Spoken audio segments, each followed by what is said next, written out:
Yeah, Patriots fans love Drake May just like how New York fans love Jalen Brunson. Bro, why is OG Anunoby better? What? Okay, get off the boat. Okay, Get out of here. Get out of that's here. enough. Come on, no, come on. Just change me. No. You got 5 seconds. This rage bait was brought to you by dehydration. You actually got 5 seconds to move, bro. We're not doing this right now.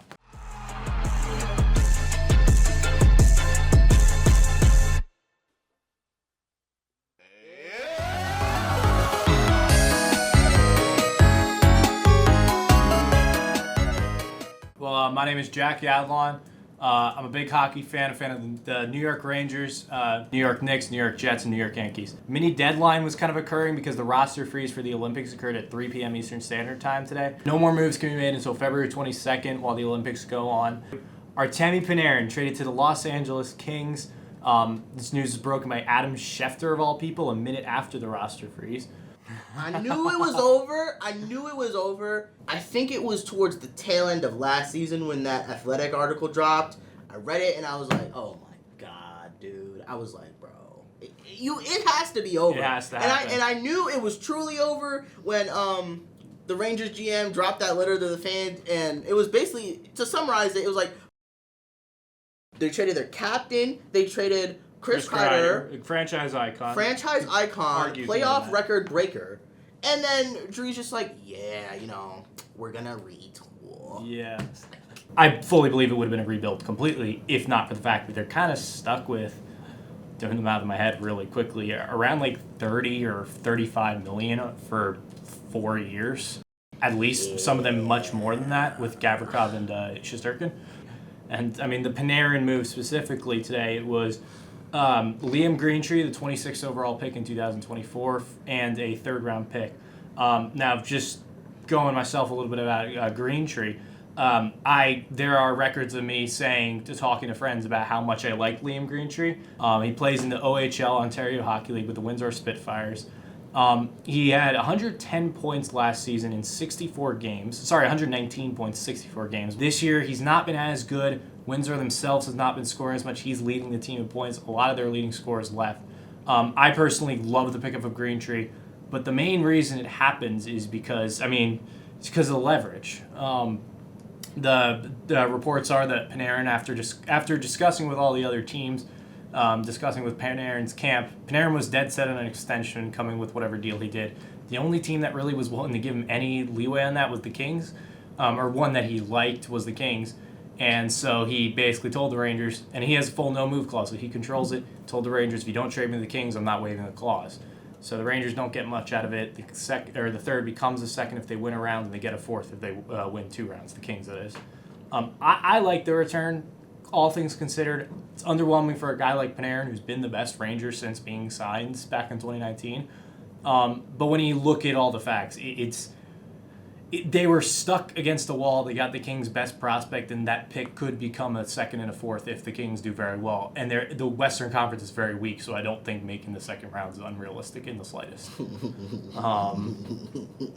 But all I gotta say is I don't think r/NY Rangers agrees with you. Well, I don't think they're gonna agree with anything positive. I don't know if I've ever stated this on the show, but see, I work at the People's Bank Arena where the Wolfpack, the AHL team of the Rangers, play.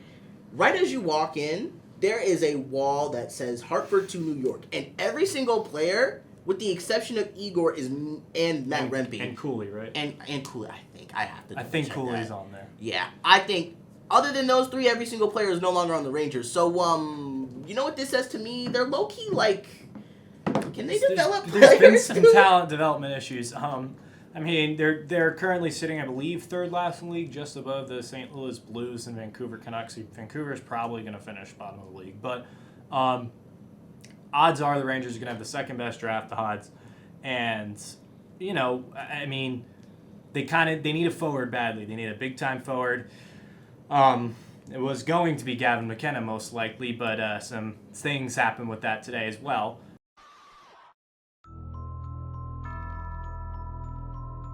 But with the Rangers, it's kind of, you have to, this draft is so important. They have their pick, they have the better of the Stars and Hurricanes pick. you have to pick the right guy in the first pick, which should be top 3, maybe at the worst top 5. Should be somebody who's ready for the league next year. Got to hope Greentree grows into that kind of player, and you got to also pick very well with the other pick that you have.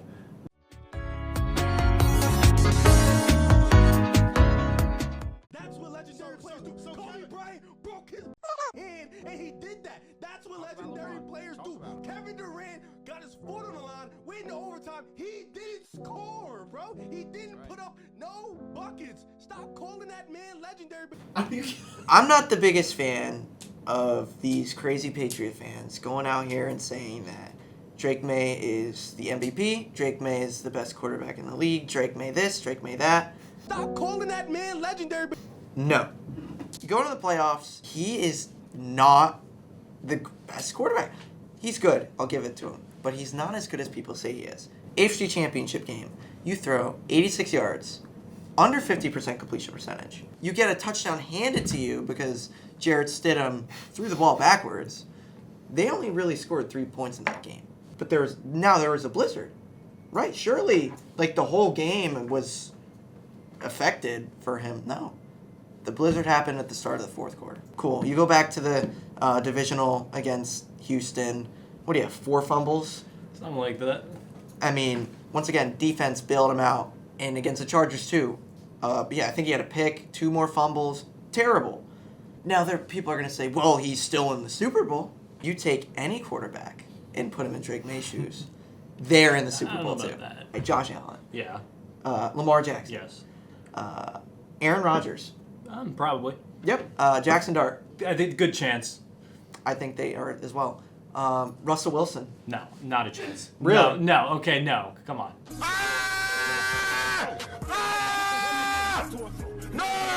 Trevor Lawrence. Yes. Matt Stafford. Yeah, 100%. I could go on and on. Like, the defense is great. The Patriots defense is amazing. The wins are just being overshadowed for how bad May has played. I'm a Giants fan. I know we're bad. We're bad. We stink. But I don't hate Drake May as a person. I hate the people who think that he's better than he actually is. That's all I got. Because he won with the easiest schedule in the league. But this schedule is historically the easiest schedule in NFL history. You go and look at their the schedule. Jets, coach fired. Dolphins, Jets coach twice. Jets, coach fired. Dolphins, coach fired. Bills, coach fired. Giants, coach fired. Browns, coach fired. Bengals with the backup quarterback, and what was it, Joe Flacco? Ravens, coach fired. Steelers, coach fired. Oakland, who they actually lost to. They lost to the Raiders. They beat the Steelers. Yeah, coach fired. Panthers, you Panthers. barely squeaked in. Um, Saints, I don't know if you said that. Titans, the Saints. Browns, Falcons. Titans coach fired. Falcons did the Falcons coach get fired? Yes. Yes. Falcons coach fired. Bucks, who actually at the Bucks, time were good, but that was yeah. the beginning of their downfall. Todd Bowles bad. Free my people. Free my people. This is the Patriots' one chance. They will not get back here next season. They're gonna have a hard schedule next year. I wouldn't be surprised if they miss the playoffs next season. I will give Drake May his flowers if he wins the Super Bowl. I didn't say much about Denver after I saw Bo Nix wasn't going to play. But, hey, No, Seattle has Sam Darnold. Sam Darnold is known to... He's okay.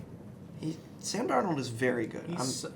I could go into how I don't think Sam Darnold's that good. I'd love to hear it. Well, I mean, first off, coming from a Jets fan, I'll put that out of the way right now. That I'm familiar with Sam Darnold. He's been around for a long time this year. He had the most turnovers. He had the most turnovers in the league, so that's one thing. He makes a lot of mistakes. He is a solid quarterback. But when you watch him play, again, the mistakes come. He makes some great plays, but he makes a lot of stupid ones. And the team around him is just so good. The defense is great. The offense it's very well set up for him. I think you were putting the example of you can name any quarterback. Like, we could do the same thing there absolutely. with the Seahawks. You could throw, and actually, frankly, I think there are more quarterbacks you could throw in the Seahawks position, they would succeed. And I'm saying that with the assumption that the Seahawks are, in my opinion, probably going to roll over the Patriots in the Super Bowl. Now, I don't know if that for a fact. Maybe I'll be wrong. But point stands, I think that the Seahawks are by far the best situation in the league for any quarterback. or for most quarterbacks, that is. And again, to be solid and take your team to the Super Bowl as a quarterback, you have to be okay. You can't be terrible. If Darnold was terrible, they wouldn't be here. But you could take, think of the most mediocre quarterback in the league. Jalen Hurts. I think that Jalen Hurts, I'm just throwing they go to shade the at Super Jalen Bowl Hurts. with Jalen Hurts. They go to the Super Bowl with Jalen Hurts. I think these two quarterbacks is kind of proving the point of you don't need the superstar quarterback necessarily if you build such a good team around them. I would argue that having the best quarterback in the league is harmful unless they take a pay cut like Mahomes did. So got a little off topic, but again, Darnold he's good, or he's solid. He's pretty good, I'd say, but he's nothing special really. Kind of the same, yeah. It's very similar Seahawks and situations. Patriots are in the same boat. Where mediocre QB, but the only difference is Seahawks have an amazing offense. Yes. Patriots not as much. And defense. And both of them have great defense.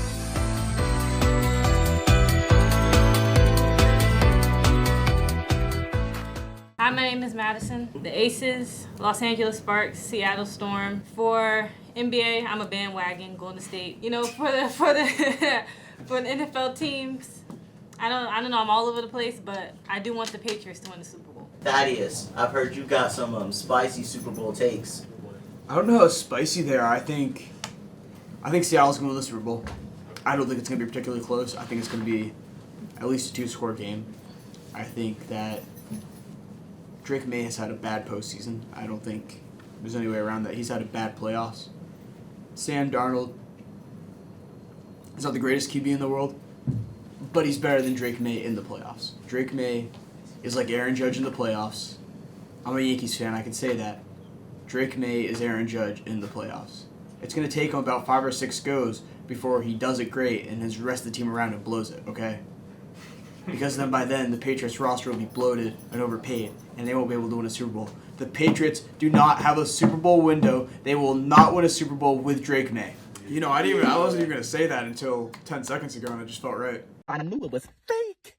I knew it. Jackson Darnold won a Super Bowl. Okay. All right.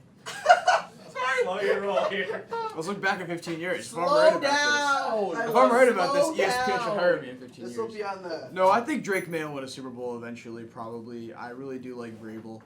But, Slow see, I don't even believe that. I don't think he's going to win a Super Bowl. I knew it was fake. I just don't believe it. I don't see it. If he doesn't win this one, okay, how about this? If Drake May doesn't win this Super Bowl, he's not going to win one in New England.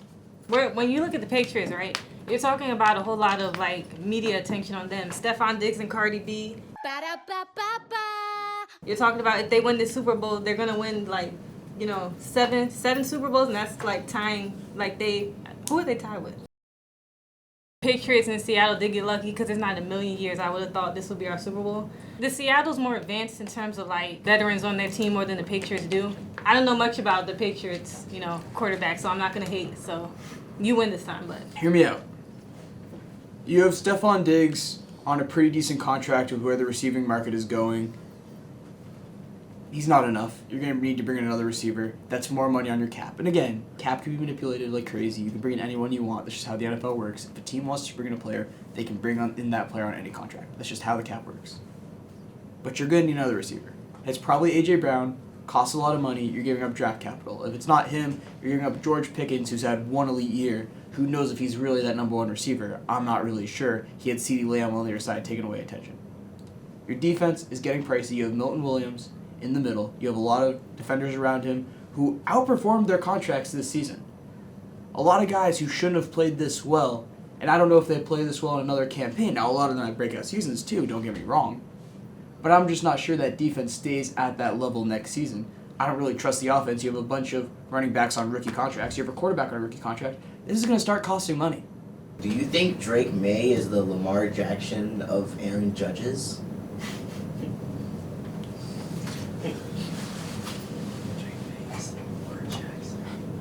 Do I think...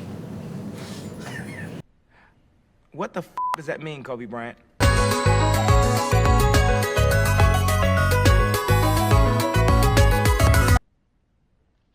You're welcome. What is he talking about? First off, I don't think Drake May is as good as Lamar Jackson. Is C.J. Stroud on that level because he threw 4 picks? Well, No, because he's not on that level. right? Well, I mean, fair, but to be fair, I feel like the only one of the And Drake May's been fine. He just got him to a Super Bowl. I just don't think he Yeah, hasn't risen in the playoffs, but he hasn't exactly choked. I'm not gonna lie to you. I feel like if the Texans win that game, I feel like there's a lot more Drake May slander. I think third year is when. Third years when Unless you're like stop. JJ McCarthy and all this 9 stuff. I don't think.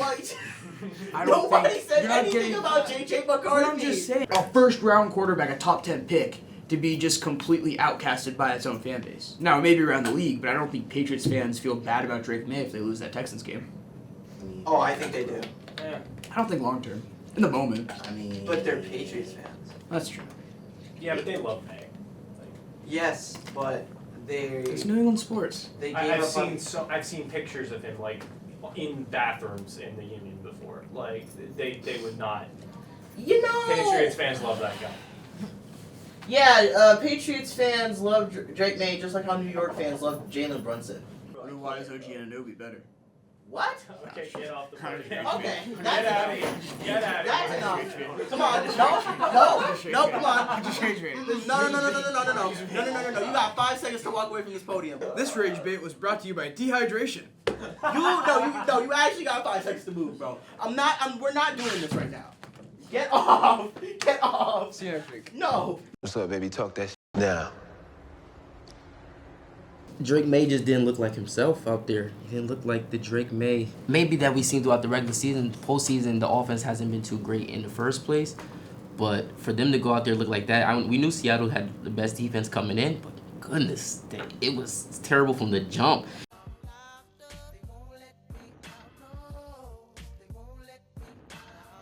And granted, both sides had struggled on offense. The kicker had, 15 points, the most points scored by a kicker in the Super Bowl? But I would give a lot of credit to Gonzalez for the Patriots. He was out there balling. He was out there. The score could have been way worse if he took some plays off, but he was out there giving it his all. So I do commend him for that. First, you said that the Patriots didn't even score in the first 3 quarters, but actually the Seahawks didn't do anything but field goals in the first 3 quarters. Mm-hmm. It was they're up 12-0 after 3 because of field goals from Myers. I mean, regarding the Patriots, we've talked about their schedule being pretty light as far as things go. No disrespect to them, they don't choose what games they play, but it was a light schedule. It was kind of they hadn't really played any battle-tested team, or any top of the top teams. The best team they played was the Broncos, who were widely considered to be the same thing in terms of their schedule, not the same extent, but didn't play amazing against the Texans or Broncos, if I remember correctly, but it was just brutal for most of the game. Brutal. Yeah, and he felt it himself. Like those stretch plays. Even when they scored in the fourth quarter, they gave him 7 points. They were what? How much they were down by at that point? They were 7-19, I believe. It was 7-19 going. 19-0. To give credit to Sam Darnold, even though, because he looked like he was throwing passes that Sam Darnold does not normally throw. He was definitely playing a lot more free than he usually did. And I was like, okay, he's out there taking chances. In the biggest game of his career, to go out there and take the most chances like he did, it was exciting to see. But like I said, both offenses struggled. But in the end, Seahawks was able to pull it out.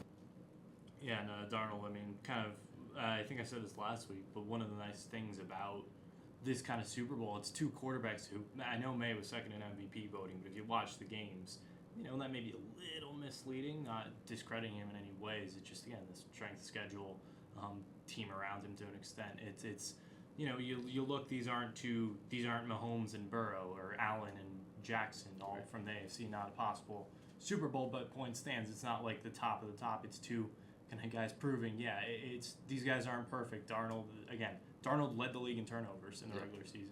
It's nice to see a team that's not just a QB-led team. Yes. We've seen that with the Eagles recently too, but the Chiefs are no discredit to the rest of their team, but it's a lot Mahomes. And I believe I saw something that the Seahawks have top 5 most cap space in the league this offseason, maybe top 10. I'm not 100% sure. I'll check the numbers right now, but they have a lot of cap space.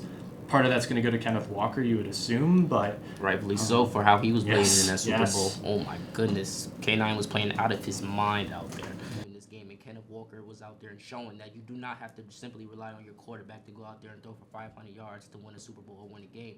But the defense and having a strong running game is a great combination to be able to lead your team to success, especially when getting that far into the postseason. He was out there. He was unstoppable. He was the O-line was giving him so much space. He wasn't getting touched for like probably 6 or 7 yards once he was getting down the field, and then he was just doing everything that he needed to do. And he was so composed. He stayed even killed the entire game, and he was the most relaxed Super Bowl MVP that I've ever seen. You can't give me that opportunity. I go out there and have a game like that, and all we knew we needed was just to get a touchdown. If he get that touchdown, MVP was going straight to him. Yes. And it solidified. Yeah, the second I saw that, it was that, and he finished 135 rushing yards on the day. He did have a touchdown, right? Or no? Or I know they He called did one not have back. a touchdown. They called it back. Somebody was holding, and I was that's like, right. dang. That's right. Yeah, no, he actually the Seahawks only had one offensive touchdown. The other one was interception return. Mm-hmm. So yeah, I mean, but yeah, as you said, Kenneth Walker. I mean, they have Zach Charbonnet, right? But I believe he tore his ACL, Yep. right? So he might not even be ready for the start of the season next year. I wouldn't Absolutely. think. And I mean, guys who tear their ACL, running back, it's one of the most shortest lifespans in the league. Mm-hmm. You have to imagine, like, is that gonna factor in? Like, are they gonna say we have to sign Walker? We have to throw everything at him. Obviously, after that Super Bowl, you would expect that anyways. But are they gonna throw it more so at him? And he's definitely going to have. They're going to have competition. Right.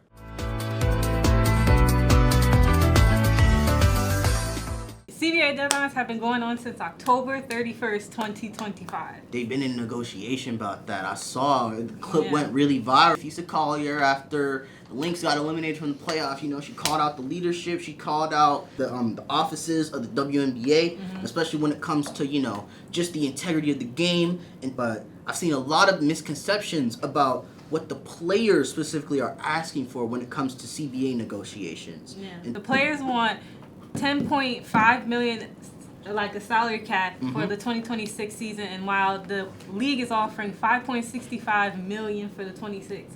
Head of the players itself is NECA, so she's the one that has the connection between the CBA, the player association, and basically this has been going on for forever. There was a deadline of I think January 9th, so I want to have a WNBA season. So if they don't figure it out, then we're not gonna have a season. I think it's crazy because we can play all this money for NBA, but we can't do nothing for the WNBA when it comes to money. I've often seen some casual fans of the NBA saying, "Man, nobody be watching their games." I feel like that's not true, especially in a state like Connecticut. Being going to a college where our women's basketball program strongest in the country, right? Yeah. I feel that argument don't really work because the Connecticut Sun have been selling out their games, their home games, for a couple of years now. And every time they ship it to Boston and they go to TD Garden, they sell out their games there. Even if some people want to argue, well, that's only because y'all played the Indiana Fever or y'all saw Caitlin Clark. They still be selling out their TD Garden game. There's a fan base, there's an audience, and even that one Unrivled game that was played in Philly, that sold out as well. So there's definitely an audience. It's very hard for me to believe as a person that you're not making a profit, because that's always been one of the defense. They can't play the players more because the business is not profitable. And it's just with all the TV deals that you're signing, with all the merch sales that you're making, I just can't take it in good faith. I kind of don't believe that you're not making at least some money off this. Yeah. Why are you a billionaire acting broke? I just don't get it. Exactly. And that's crazy. I just think the commissioner, there's so much hate against her, and as they should. I'm with Nafisa Collier all day, but it's just as do the commissioner, the will that you have for your players to represent your players, and you can't really speak out about it. They deserve the money that they have to play. People like Nafisa Collier, I'll forever say this, they should have been the Lynx year to win the WNBA finals. We're not gonna get into that. When Mercury won, I was not a happy camper. But, the idea of you can't even support your players, but when it comes to money, the girl's rich. I mean, you're the WNBA commissioner. The fact that you can't pay your players is crazy to me, and they have the skill of just as much as an NBA player could, play the game. It's just a different style of basketball. But I feel even at the same time, it's there's so much potential for growth. I mean, Jack, and you mentioned it earlier. Like I mentioned it earlier when we were talking about the NBA All-Star game. When Sabrina was in the 3-point contest with Steph Curry, it was listen, memes was crazy, the exposure was crazy. People were like, yo, we might have to lock in, we might have to turn in to watch Liberty games. I was talking to one of my friends about it, and he was like, yo, it's like I'm watching the 3-point contest. I didn't think she would hit all 5 of those. She just hits all 5 from the corner. I'm like, I'm sorry, I did not understand your game. I'm not gonna lie, bro. Some of the quotes that was coming out, bro, some of the allegations, I'm just like, bro, you can't be saying that about your players, bruh. Clark should be grateful she makes $16 million off the court because without the platform the WNBA gives her, she wouldn't make anything. In the same conversation, she said, players should be on their knees thanking their lucky stars for the media rights deal that I got them. Like, bro, can you imagine the backlash if Adam Silver says some shit like that about, like, Cooper Flag? Like, absolutely not, bro. Absolutely not. It's so fried, bro.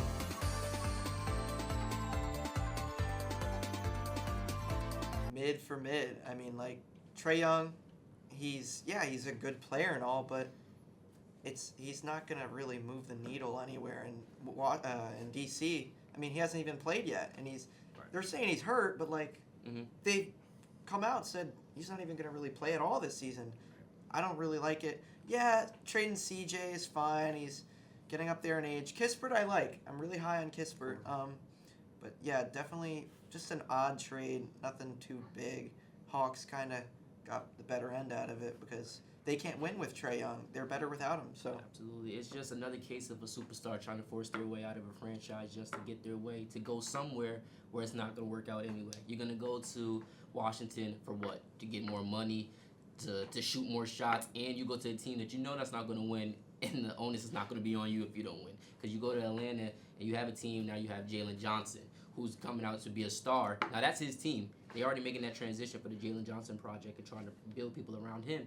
And Trae Young, I hear people say, like, when's the last time you seen a team win a championship with a small point guard at the helm? It's transitioning to bigger guards and more of combo guards. The small point guard who really can't play no defense, that's not the key to success in this league no more. I mean, they do have they're kind of building something, but I don't know what they're building. Like, AD, he can't stay healthy. When he's active, you could say he's a top 10 player in the league. He's dominant, right. But it's just, he cannot stay healthy.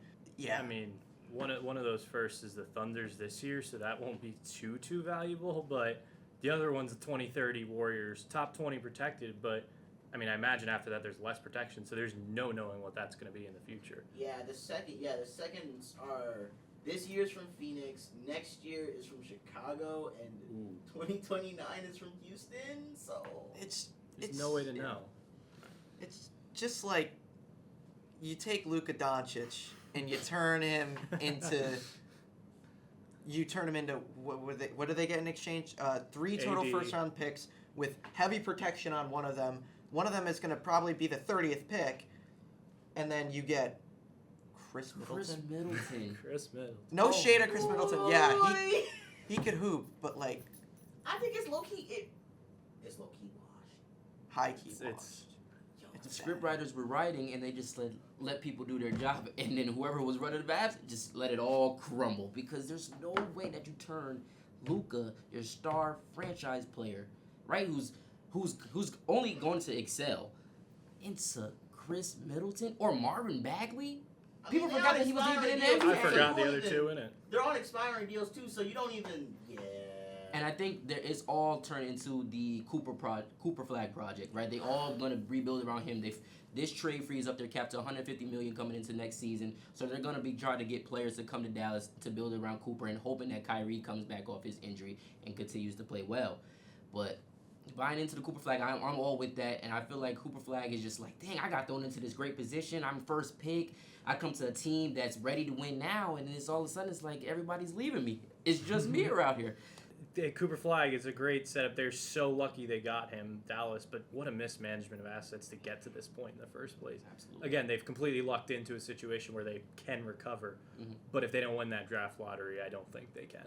I'm not mad at anything that they're doing simply because they understand that they've been in the same spot for the past how many years where they're going to be great in the regular season, be probably a first seed, second seed in the East, and then get bounced out in the first and second round of the playoffs.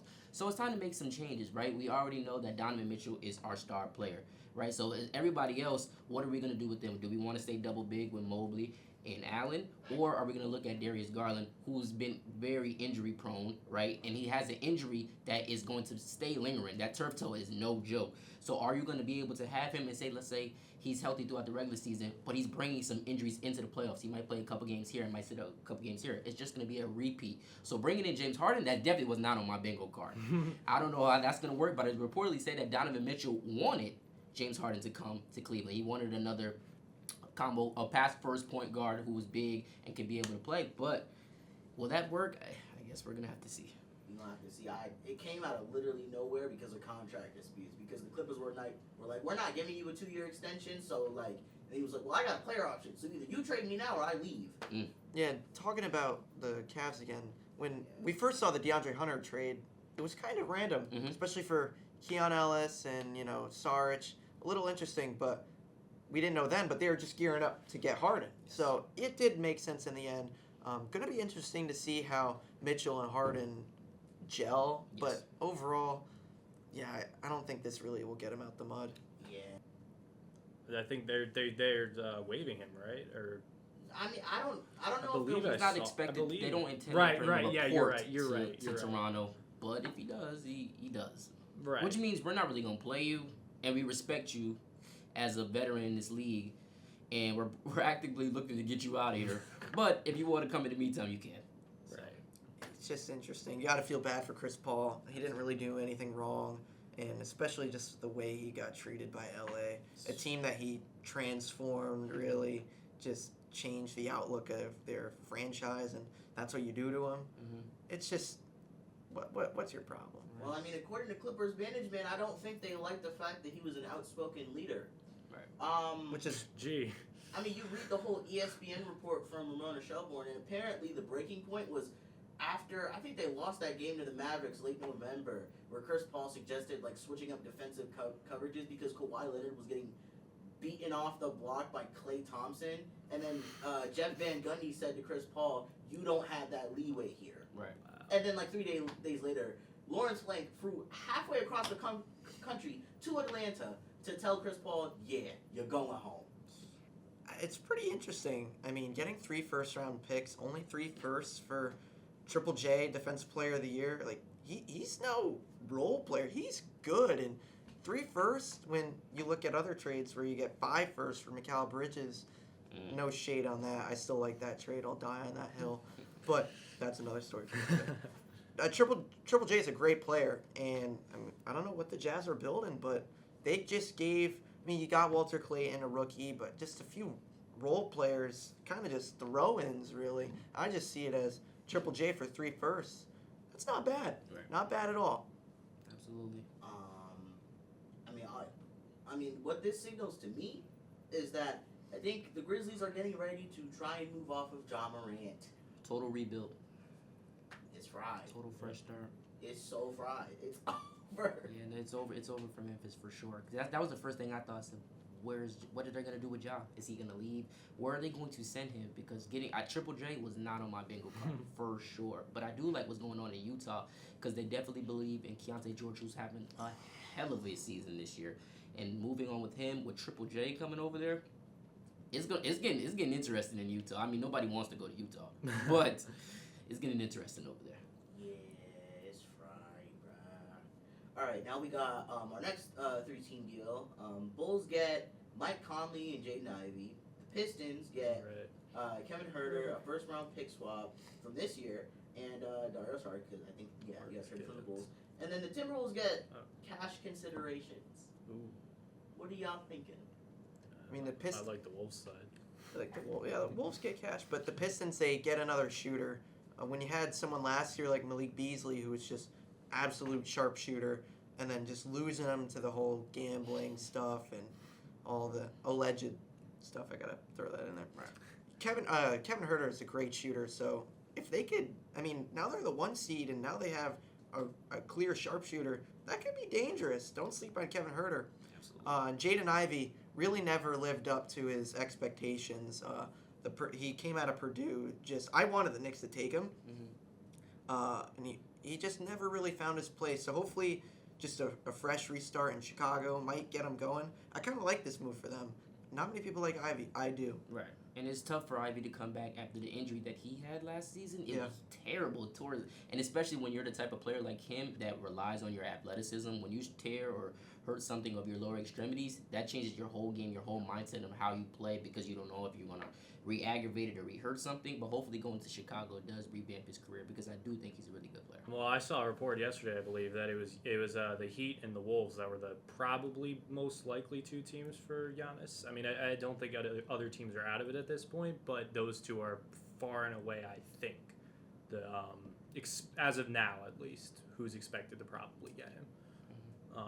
And I mean, and also with the Heat, thinking about this earlier as well, they're also going for Ja. So the Heat just seemed like they're going for it. They want to win right now. They want to throw everything at the wall, hope it all sticks. Just take a shot. And I saw that they would be going for them, hoping to keep Bam Adebayo in that deal as well. And I saw as well as Norman Powell, they want to keep both of those players, which Right, is going to be extremely difficult to do.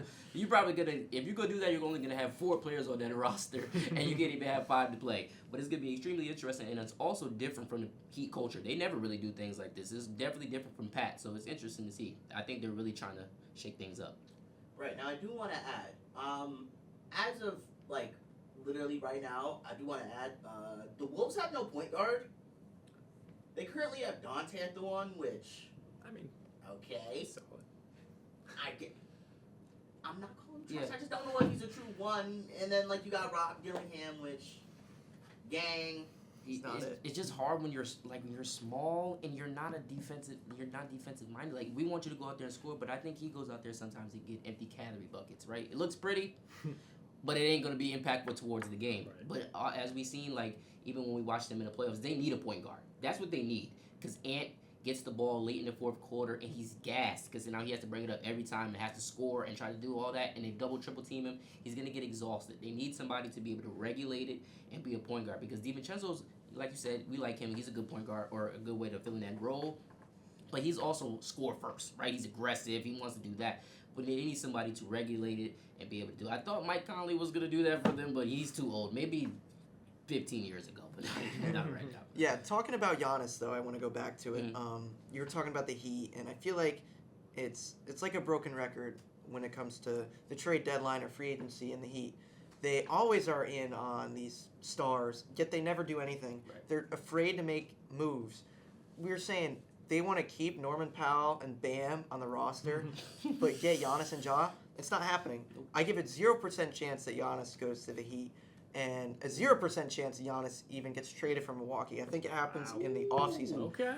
Going on top of that, I've been saying, and I'll say it again, Ja Morant, I think, will go to Minnesota. Like you were saying, I was going to add right before you said, they don't have a point guard, and Dante DiVincenzo is not a point guard. He's a shooting guard. He's a catch and shoot guy or drive and kick guy. He can't be the one. Ja Morant, we've seen he's the one, and I bet they could float together, Dante and Ja, and obviously Ant. But yeah, I don't expect Giannis going anywhere anytime soon. That's it. Yeah, I do want to add, I don't think the Warriors front office expected Steph to be good for this long. We talked about it last episode. I literally said it. In the last 12 years of Steph's All-NBA career, 6 of them, he hasn't had another All-Star caliber player with him. So, the front office, I think they have a lot of responsibility in placing Steph in the situation where he is right now, because Pod's got them empty calorie buckets. Kaminga, I don't know what's going on with him and Kerr, because he submitted a trade request, and then Jimmy got hurt, though, so Kerr kind of has to play Kaminga now. But he was also on the bench for a month. They could have had Ant. Yeah. They could have traded up in the 2020 draft, and they said no. Andrew Wiseman. No, James Wiseman, my fault. Wiseman is out of the league. It's fried. It's cooked. Me personally, I kind of just we can see the it's me personally, that dynasty was over when Draymond punched Poole, but I just need to see it sunset. Like we're good. It's fine. It's okay. Yeah. Curry can retire, and I guess the Warriors can just go back to what they were before Curry got drafted, which is essentially irrelevant. But that was crazy. To the point with Steph about him being so good this long is what I attributed to the Jaden Ivey thing. He doesn't have to rely on athleticism. He's short, 6'3", short to the NBA small, NBA short. But he's relying on his shooting and his skill. That will last way longer than your ability to run and jump and dunk on people because as you get older, Father Time is undefeated. But you being able to shoot, that's why you always see those old heads at the gym that can still shoot. That is still there. That's why Steph is going to be able to do it until God knows how long, but it's great. He's still phenomenal. Yeah, all right. Now not to talk about the Knicks package. Now, because I made the point last episode that we have no assets, this is a 3-team deal with the Trailblazers. That we have no assets. We have no assets. We don't. So, Knicks, baby. I like the we's. We have no assets. So, the Knicks would get Giannis and Drew Holiday. Okay. We give him All right. Bridges, Cat, Yeah, Bridges, Cat, maybe even OG. I don't think Well, it would be we both give up Deuce and it Bridges wouldn't be and OG. OG. Like, I don't know. I think it's one or the other. I don't want to give up both. if it's both, I think you say no because you need to have it. I know Brunson and Giannis would be incredible to watch, but at some point it's kind of like you need other players in the roster if you're trying to win, which is what the Knicks are doing. And you need shooting. If you Right. trade Deuce, OG, and Bridges, those are arguably your three best three-point shooters outside of Jalen Brunson. And Giannis can't shoot. So instantly it's like, okay, now we have no depth. Now we can't shoot. We're a two-man show. And one of the things that's made the Knicks good for this year, aside from that one bad stretch, is actually the fact that they've had a lot of bench scoring. It's been a little shaky lately, but overall this year, the depth has been a big part of it. Having a better starting five would also be great, but you can't. You have to weigh it out. Like, at what point does this not become beneficial to lose this much depth to have Giannis? I'm basically telling you it's fried, gang. I don't know. They're Put it winning. away. I love the Knicks energy Go up Knicks, here. man. I love that. Oh my God. Seven New straight. York. Seven straight. Yes, sir. Not do. I mean, I don't know the exact stat lines, but when I was watching the game, both of the games that he's played in so far, he didn't play the first game. Yeah, I was going to ask, how does he look He didn't out play there? the first games. Look, I of the big four, basketball is the sport I'm the least knowledgeable about, but I am a very big Knicks fan.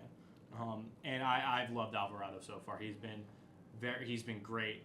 Even then, Alvarado's not even the type of stat sheet stuffer. His game translates without even being on the stats. His energy, being able to pick up 94 feet, guarding the point guards, guarding the best players on the other team, being able to bring that intensity, that is New York style. Yes. Of course, he's from there, so it intensifies even more. That brings so much to the game besides him even going out there and score 15 plus. That's a plus to his game if he does go out there and be able to hit open threes or off the dribble catch shoots, whatever the case may be. But his intensity on the defensive end is what New York needs, and he brings that. That's his specialty for sure.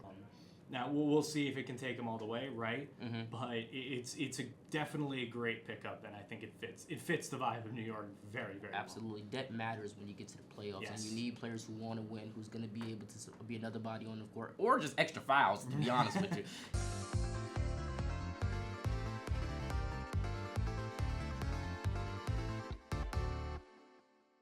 The only All-Star game that's doing well is baseball. Baseball's doing great because the home run derby and stuff, they do fine. Absolutely. That's the exception. But that's the exception at this point. It used to be the rule was the All-Star games people cared about, and they don't.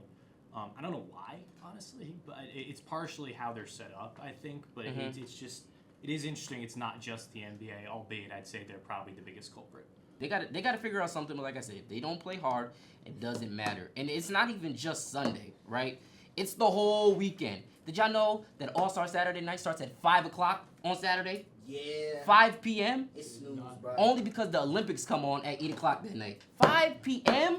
for All-Star Saturday evening, afternoon? It's never been that. Now I got to go watch the dunk contest and see Jace Richardson, Carter Bryant, Jackson Hayes, and Keyshawn Johnson. Who are these people? Who are these?